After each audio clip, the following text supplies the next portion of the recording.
be done in love like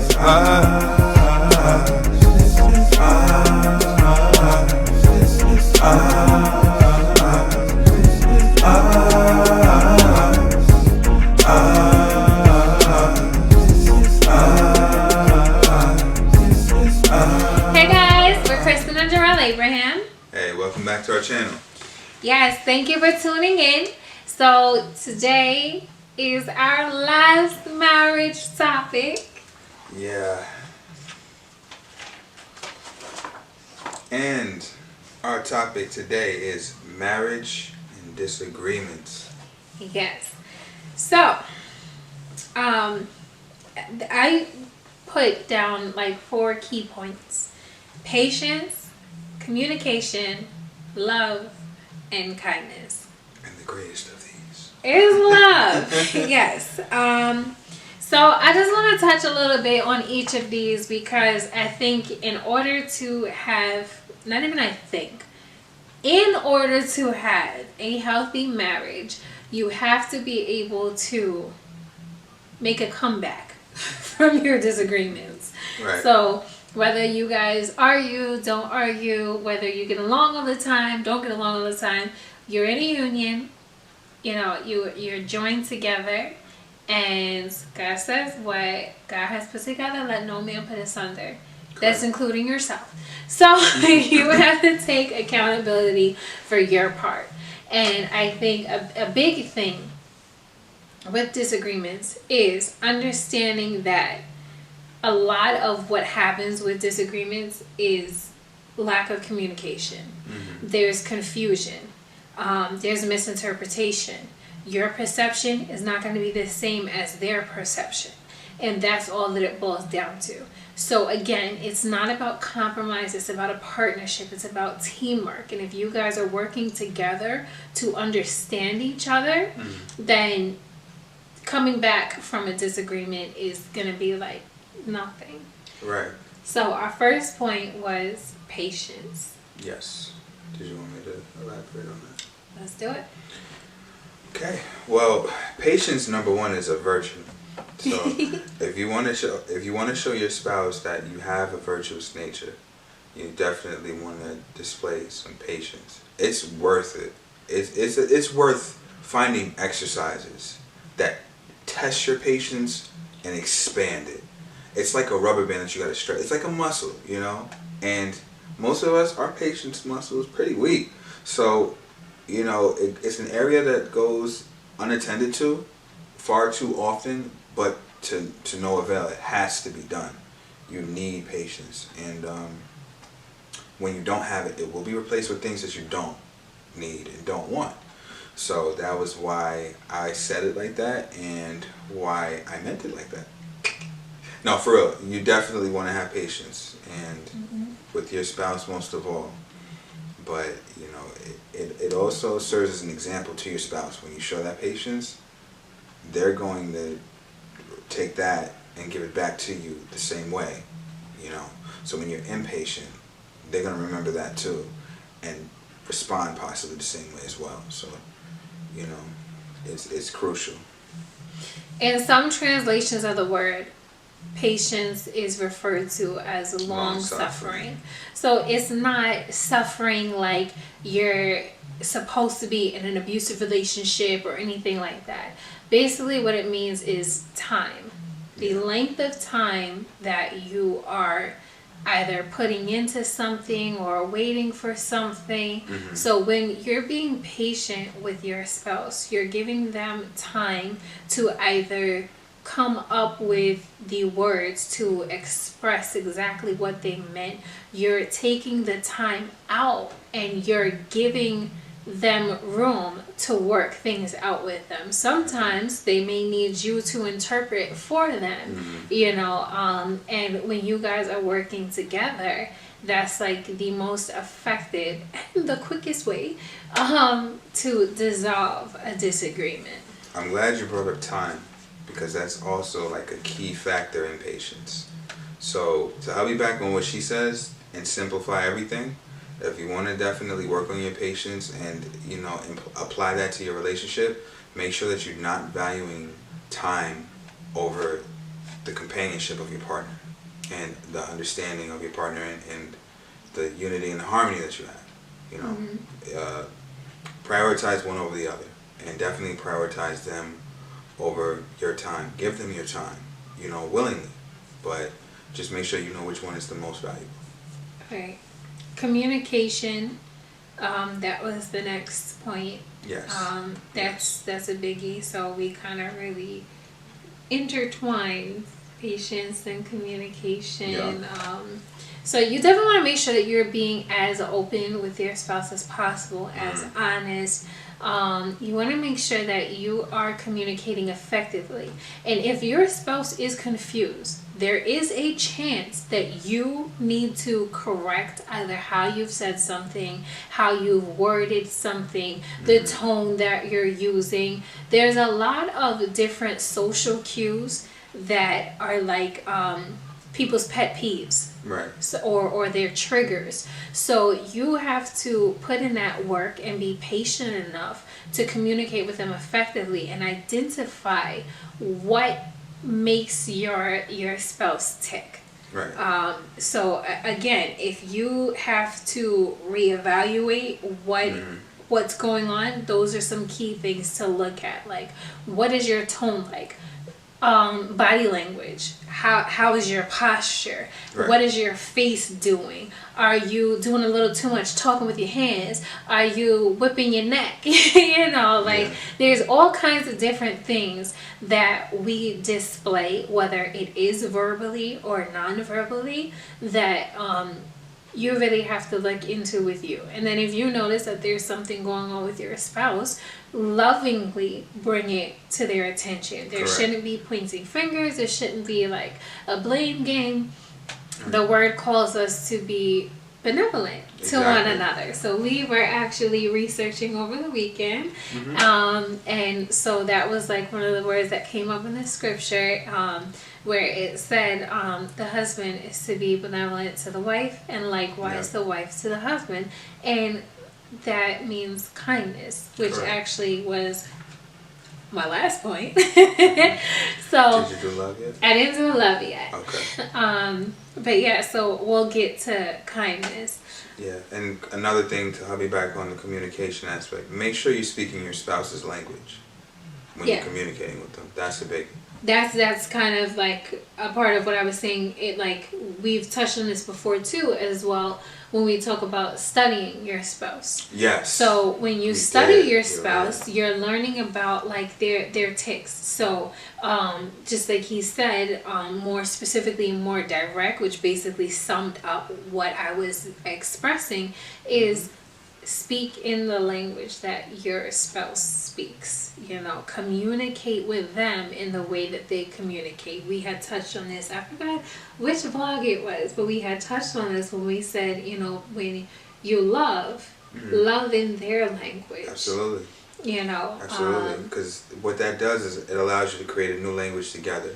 And we also did marriage, culture, and in-laws. So sometimes certain communication patterns, certain ways that we express how we love, has everything to do with the way that we were brought up, has to do with our parents, which is why studying your spouse, studying their culture or their subculture, studying your in-laws, you know, studying their parents is actually a good thing to do and an essential thing to do, because it'll help you communicate with your spouse more and, you know, really connect with them, and then you're able to love them and communicate with them in their language. Right. So love. The greatest of these is love. Correct. You know, when you're loving your person, you're really just doing everything that we had addressed. You're making sure that they're okay mentally, physically. You're checking in on them. You're just doing things to make them happy, and it's not for you to get anything out of. It's for them. Correct. And while you are pouring into them, you reap what you sow. That's correct. So you will receive that back. Amen. That's a big one. And you know what? The reason that's part of this is because when you guys have disagreement, exactly what she was just talking about is what you should still be doing. Yeah. You understand what I'm saying? It doesn't matter how angry you are at your spouse. If it's pouring rain, you hold that umbrella up and you make sure they're covered. You know, keep the same energy. Be consistent. So, you know, the love part of it is crucial, because no matter how you feel, you know, that love has to be called into remembrance. You know, because you don't just stop loving someone, right? Love is because not you're a feeling. upset. Yeah, exactly. Love is not a feeling. So because then what happens when you're not upset and you said all these mean things, or you've just done something really petty, and then when you're not upset anymore, it's like, how do you come back from that? Right. So it shouldn't be that the only time that you display love to your spouse is when you're in a good mood, you know, and they shouldn't have to feel like they walk on eggshells around you. But sometimes that can be the perspective on it, even if that's not what's meant to be conveyed. So this is a way to avoid that. Is just to basically keep the same consistency, and that work ethic will pay off in the long run, like we promise. Okay, it works wonders. Even when we have disagreements, and there are times where we're not really vibing on the same frequency, or we're not seeing eye to eye, we never turn our backs on each other. All right, we would never have to question each other to the point where it's like, are they just gonna walk out of my life now? Are they just gonna leave? It's never that. And we both, it's almost like this silent commandment that we both know, because we know we're the type of people that we have created and cultivated a language together to understand each other. So we know each other as being the two type of people that once we make a commitment or a promise, or a solemn promise to God, in this particular case, is not one we're ever going to break. So yes, there are times when you're going to disagree with your partner. Just remember that that's the same person that you love when things are great, you know. So a good little bit of advice that we had gotten when we sat down with my parents prior to us getting married. They had said, watch what you say when you're mad. Yeah. Because they said, you know, you can never take back what you said. So even if your spouse forgives you, even if you move on, you can never, it's like the same thing in court, you know, where the defense says something, or the prosecutor says something that they know you're not supposed to say. Right. And even if the judge is like, disregard what you heard, throw it out or whatever, you can never take it back. The judge will say, oh, you know, that's a warning, you know, don't say that, or whatever the rules are in the court. And they'll say, you know, my apologies, Your Honor, disregard that statement. But there's no disregarding what's already heard. It's in their ears. They heard it. So that's a little mind game they play sometimes. Right. So while we are called to forgive, sometimes that can cause a stumbling block, and it can be difficult, because even though that person is supposed to forgive you, if you hurt them, you hurt them. Right. And you hurt yourself ultimately when you hurt them, and that's not something that you want to do to them or yourself. So it is important to remember that you're gonna feel like, it's almost like you're gonna feel like you're it's slightly unfair, but what would be more unfair is for you to injure the person that you truly love, and injure yourself in the process. So you got to keep things in perspective. You definitely want to reset. You want to, you know, represent, clarify, and make sure that you're actually reevaluating, you know, as she had said earlier, what's being said and what's being done. Right, which leads us to our last point. Kindness. Be kind. You know, and again, we will go into all the fruits of the Spirit, because that's really where some of these have come from. And once you really know all the fruits of the Spirit and you really put them into action, then everything, all of your relationships will be enhanced. They'll just be better because you will become a better you. When you're being kind to your spouse, it's not just when you're happy. It's not just when they're on your good side. It's not just when you're having good days. Right. You're being kind all the time, continuously. Right. And this is not something you're gonna always get right. But I'll be back on what she's saying. Let's look at it this way. You never want your spouse to feel like there's anyone else in the world that's ever going to be kinder to her than you. So with her, I always make it a point to be the kindest person in her life to her. If anyone else is kind to her or as kind, I want her to think of me because of that. You understand what I'm saying? So that's the ideal that I push for. I may fall short. I may not always get it right. But that's the idea I have in my mind of what I want to be like. I don't always want to be stern. I don't always want to be the one adamantly making my voice heard. The word says not to insist on your own way. So obviously that's not going to win her over. And that's not going to help me. I want to make sure that I'm being kind. Because that compassion is what Jesus showed. And he said to love your wife the way he loved the church. So I have to follow his example. And I have to be that, that prototype. But that's something that I always strive to do, is to make sure that I keep this idea in my mind that nobody's ever going to be kinder to her in her life than I am. And I try, and I do what I can to prove that each day. So that should be your objective, guys. Yeah. And again, that brings us back to culture and in-laws. Yeah. So you'll definitely want to revert back to that one, because there's a lot of habits that we pick up, whether good or bad. And even if they're not bad, sometimes it just doesn't work in another situation. Right. When you're marrying someone that has grown up differently, and their parents did things different, so they saw their parents' relationship differently than you saw your parents' relationship.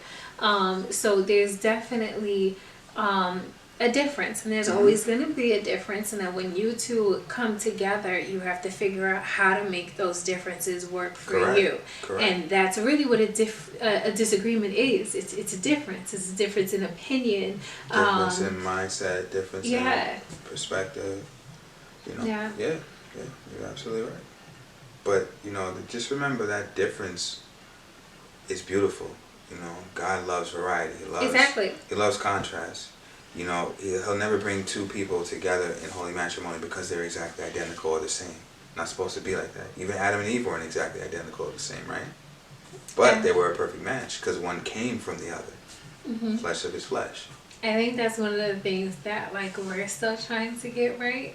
Is of course there's tons of things we're still trying to get right, Of course. That's one of the major things is knowing that we're not always going to agree, and just working through that, and not letting that be a stumbling block, because again, like you said, God loves variety, and if we both thought the same way, then I don't think we'd be able to get as much done as we do. Right. Because there is not just one way to do things, and sometimes there is a quicker way. So whether you know it or I know it, just thinking outside the box, coming up with new ideas, so. But I think, it's something that, we refine over time.